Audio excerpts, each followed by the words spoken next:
How's it going, everyone? Parth with Atlanta JDM, here to show off another one of our imports. Today we are looking at a 1997 Honda Stepwagon. This is the second one we've had in stock. Believe it or not, I use as many CRVs as I get. I used to hate this car. I used to make fun of this car. I used to tell my guys in Japan I never want to see one, I never want to buy one. And funny enough, the first one we got, I really enjoyed it. What are these guys doing? Just hanging out and talking? Come on, man. Anyways, I really enjoyed it. I could fit everything for our car shows in it and drive to the car show, so I didn't have to stuff everything in my truck. But more, you know, under it all, like overall the good things and bad things, it's a CRV when it boils down to it. So it's just reliable, it's very spacious, and no complaints whatsoever. So I had to buy another one. Plus that first one sold so fast, I was just like, okay, well, I got this one, and then I have another one on the way, which is a green one, but I don't think that one has the dual sunroofs. This one kind of stands out. Also, I believe, from what I've read, Honda nerds have told me that the wine color is kind of a rare option, and the wood grain is kind of a rare option as well. It's supposed to be some higher trim level, but all the digging I did and the people I talked to, no one could give me an exact answer. So don't know the, you know, if it's an EL or XL or whatever, but it drives great. It's got a B20, it's front wheel drive, it's a calm shift automatic, 4-speed, and like I said, it feels just like driving a CRV. A lot of the CRV videos you'll see on YouTube, I don't do any driving because it's just a CRV. There's nothing too exciting about it. It feels like a Honda. It just smells and feels like reliability, pretty much. For those of you who don't know, the B20 is one of Honda's more popular engines. It's a 4-cylinder 2.0 liter, and they pretty much stuck it in almost everything in the early 90s. That little scraping sound, by the way, is a vent cup holder that I have no use for, and I put it in the glove box, and if you're hearing that when I turn, that's what it is. It's not anything scraping. But like I said, this one does have the dual sunroofs, automatic mirrors, everything works. I've tested everything. The air is ice cold. It's like almost 87 degrees outside right now, so it feels great in here. And the car overall, like I said, is in really good condition. We've been taking it to car shows, we've been driving it to car shows. This is like the first car my little sister drove that's a right-hand drive, so yeah, good for her. She's familiar with it. Does have a couple of things, like all of them, they are 25-year-old vehicles. We'll go over that in just a second when we do the walk around, but other than that, it's a pretty solid van. I have no complaints.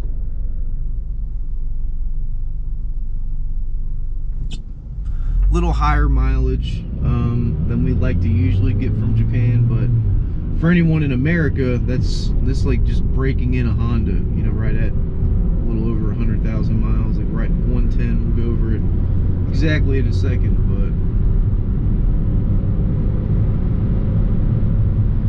it just feels like a CRV, but I've got a ton of headspace, and the windows, the driver windows, are just huge. They're gigantic.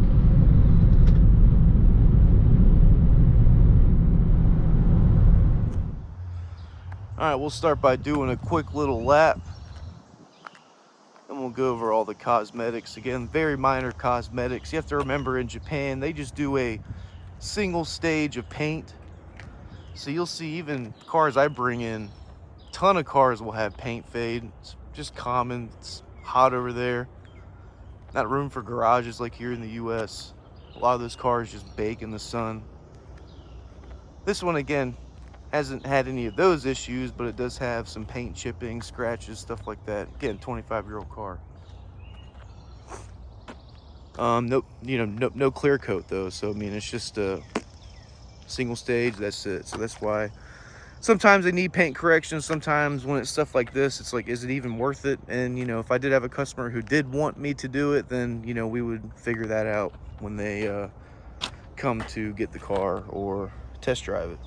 So you do see a little paint chips They are kind of spread out. There's a couple on this side too. I'll try to address those as well. On the front bumper, you'll see some scrapes, some scratches. Again, no major impacts, just light bruising, if you want to call it that. Right here kind of looks kind of bad though. Rust right there too. You can see right here, there's some more of that paint fade. That looks like someone tried to touch that up. Right there too. See, it's kind of like little freckles all over the car type of thing. You do have some of these little light scratches too. This could probably be buffed out maybe. On the other side, there's like a little window of them. I'll show you in just a second. I'll scrape on this side right here. You see some paint peel right here. On this side, it's a lot worse. Kind of looks like something was smashed in right there too, a little bit. Or is that just the paint? I think it's just the paint. Let you guys be the judge of that. Doesn't look like it feels smooth, so. See some scratching on the trunk.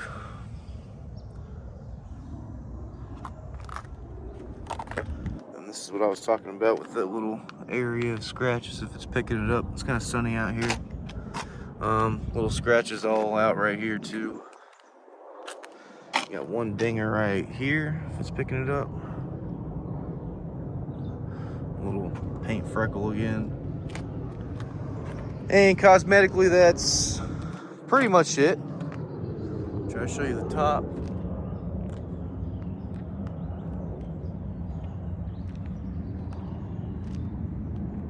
Usually this is the worst part. I can't really see right now because it's sunny, but I'll watch it in a minute when I edit the video.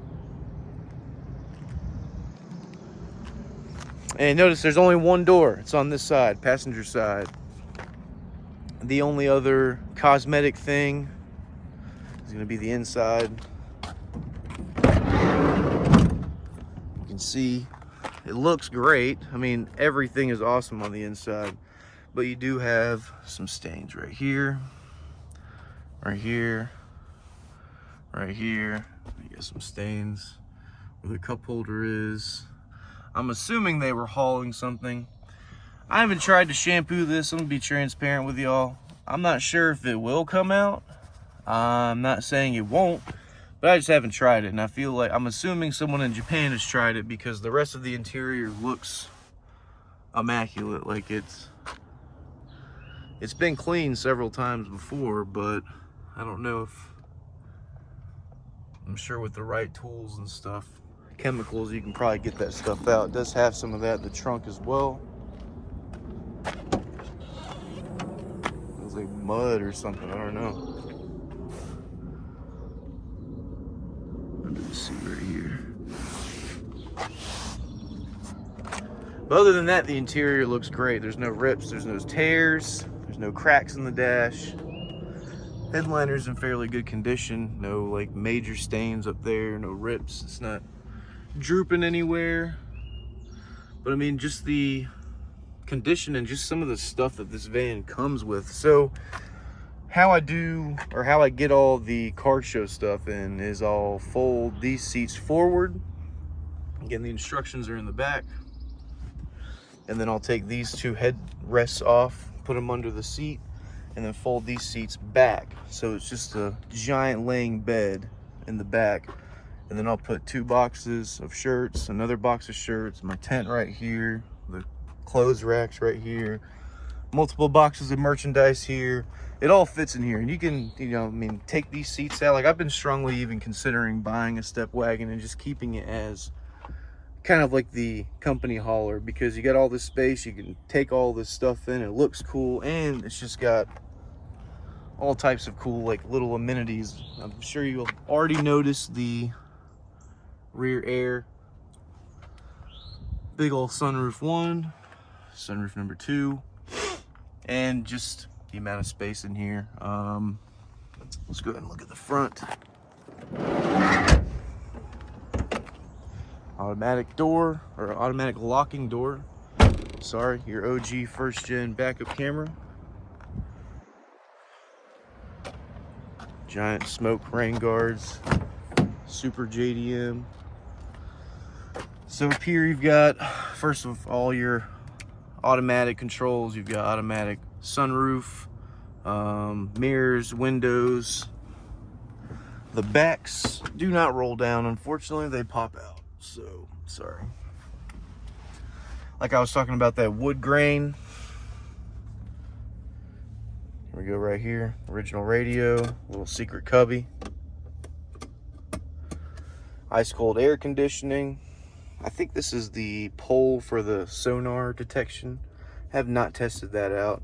And you know, Flavian translated this for me, and I forgot what it is. So I'm gonna have to look that up. And I said what it was in the other Stepwagon video if you want to go watch that again, but I can't remember off the top of my head. Ashtray that has been used, so this has been smoked in the past, unfortunately. Secret cubby with cup holders and a little tray. Love my cup holders. You've got one glove box on the top, which looks more like a table for eating, with a little insert for a small cup. And then, like I said, that thing that was moving around is a little tray cup holder that I don't even like these things, but I keep it in here because who knows, the owner might want it, or the new owner might want it. Couple of dents and scratches right there, but you can see the dash nice and clean. Airbags, which is pretty new because 97, 98, I think 96, end of 96 was when they started putting airbags in. Airbag even in the steering wheel. Fancy. All right, my bad. I pressed the stop and record button. I was trying to zoom in and show you the miles, or this is kilometers actually. It's 179,262 kilometers. That's around 111,400 miles, 111,500 miles. That will go up. We do drive it. We are using this as a show car, especially since I can fit everything inside of it and tow something with my truck. But still, like I said, in Japan that's kind of high, but here that's very just okay. A Honda with 100K, I'll take that and daily it all day long. Especially when these things are just CRVs, pretty much. And I was talking about that zebra print. So I don't know if this was factory. I don't think it is because it's just a zebra, but the Honda Beat, I don't know, they came with factory zebra interior too, so I don't know if Honda's just trying to troll me or what.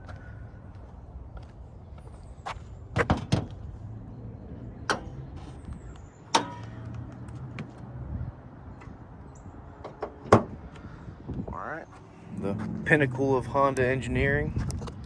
Like I said, the 4-cylinder 2.0 B20, really clean engine bay.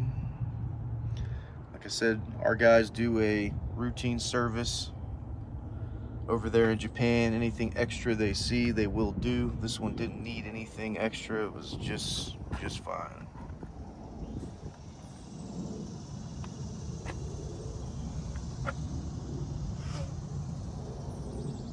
See, it's already R134, so don't have to worry about getting that expensive refrigerant. Let's turn this bad boy on. It's even got a keyless entry.